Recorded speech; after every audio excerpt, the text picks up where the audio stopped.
Hello, Gina. How are you? I'm doing all right. How's it been going since our last visit?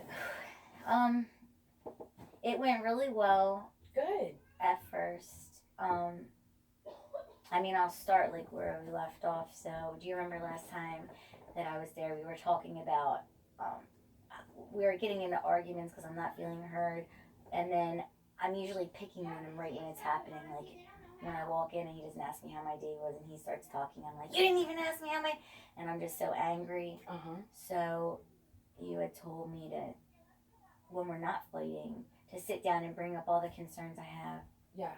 about him not hearing me and me needing his attention more and more of his time. And so I did that the other day. So, do you think that worked?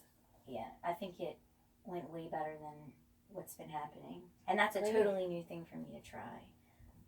Great. So, Gina, it sounds like what you're saying is that you're satisfied with the way things went between you and Chucky when you confronted him about, feeling unheard and unappreciated.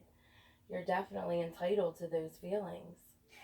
Yeah, and it was, I don't know, it was strange at first because I felt like what I was doing was almost like starting a fight because I'm just going in with problems. But it didn't end up turning out that way. It was like something way different than anything I had tried before.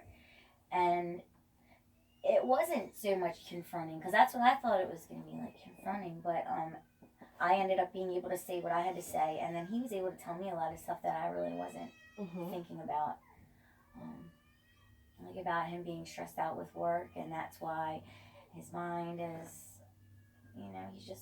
he's stressed out and I like attack him almost. He feels by the way that I am. And I feel like I do that. And that's like, I don't know, I'm glad to know. And at the same time, it kind of hurts to know that I've been hurting the person that I love with the way I've been reacting. Yes. So, in what ways do you think you're reacting? Just, I don't like the way that I'm thinking. I'm worried because he's not paying attention to me. And now Right. at the same time, it's like, wow, I'm doing the same thing to him. I'm not paying attention to, it's mainly not what happens to in his day that I'm not paying attention to. It's more of my like aggressive way. He's made me more aware of that. I just like attack him with what he's not doing right. I'm real quick to point out that, and when I'm listening to him, I listen to him the way that I want him to listen to me. But at the same time, it's like, I don't know, maybe he feels like I'm doing it just to show him what the right way is, and I'm just like being corrective all the time. And he brought that up, like, he was saying, like, I don't know what I would do without you because you remember everything, you remember all my appointments. And but at the same time, I hate that because I have gotten into this, we're in this relationship where I'm almost like a mother to him instead of his girlfriend. Well, Gina, it sounds like you're taking responsibility for, your actions in the relationship. What are some other ways that you think you could help you and Chucky relate more or, just feel that attention that you want from him? I guess I guess the biggest thing to get him to treat me the way that I want to be treated is to like give him his space a little bit. Okay. I think it came out that he just needs time to like decompress from his day at work instead of like immediately, this what happened today and this and this and this and what happened with you. It's just I'm too much and I'm too fast. Yes.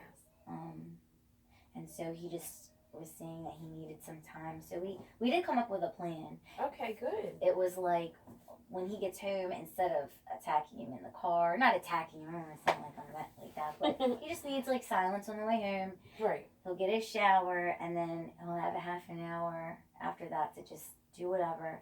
And then when he's done, it's like, then he can deal with everything that's going on. Because we live in like a really crazy house.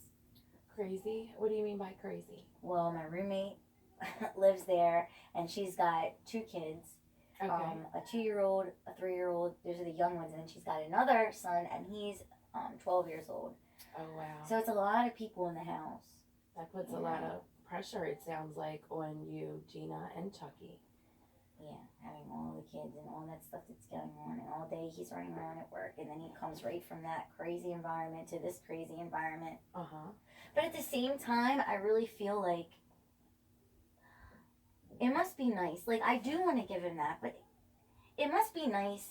I would love to be the one to go to work. I say that, like, how great it would be. And then I come home and he gives me all that time to have time for myself. I don't get time for myself. I'm constantly, even though, you know, I just have the one kid, I'm helping out with my roommate's kids too. It's crazy here all the time.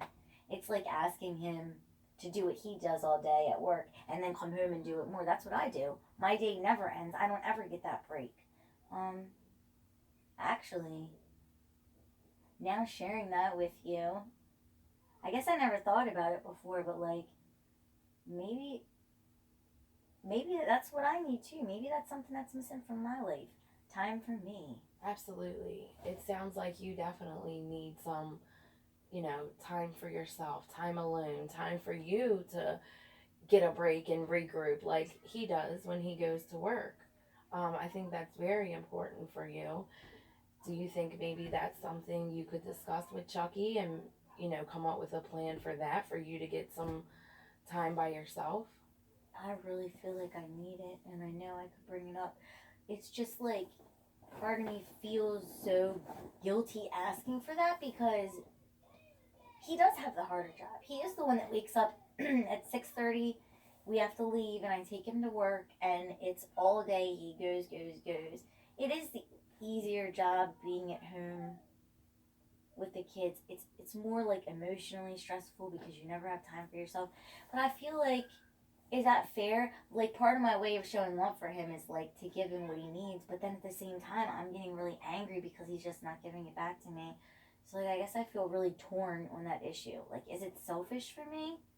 Is that selfish to like ask for time for myself even though all I am is the stay-at-home mom, and then I'm in school, I take a couple classes? No, not at all.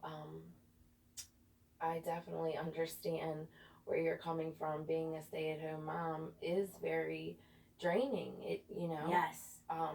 and just not really having an adult around to speak with. I think the fact that you are here and we're talking about it is just going to help you so much in its own right. Um, You're right about that. yeah, so I think things are definitely going to get better for you. I just think you need to stay open and be honest with yourself and with Chucky. Try to keep an open mind. But if you feel too much pressure, you know, you need to take a break. Definitely.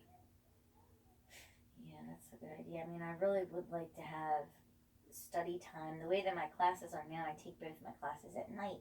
Okay. And the way it was last semester, I had and there was like a gap between them on the day I went to school. It was like a 3-hour gap.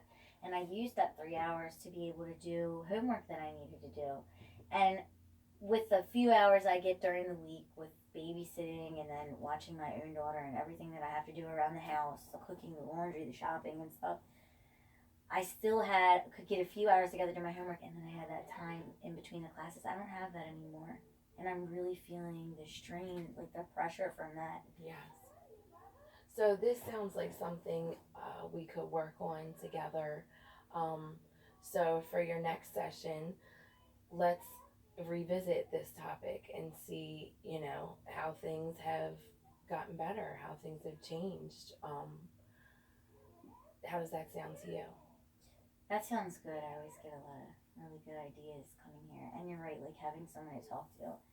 It is nice to know that I can just come here and talk and it's not going anywhere. It feels really good. Absolutely. All right. Good. All right, Gina. Well, thank you. You're welcome. I'll see you next week. Okay.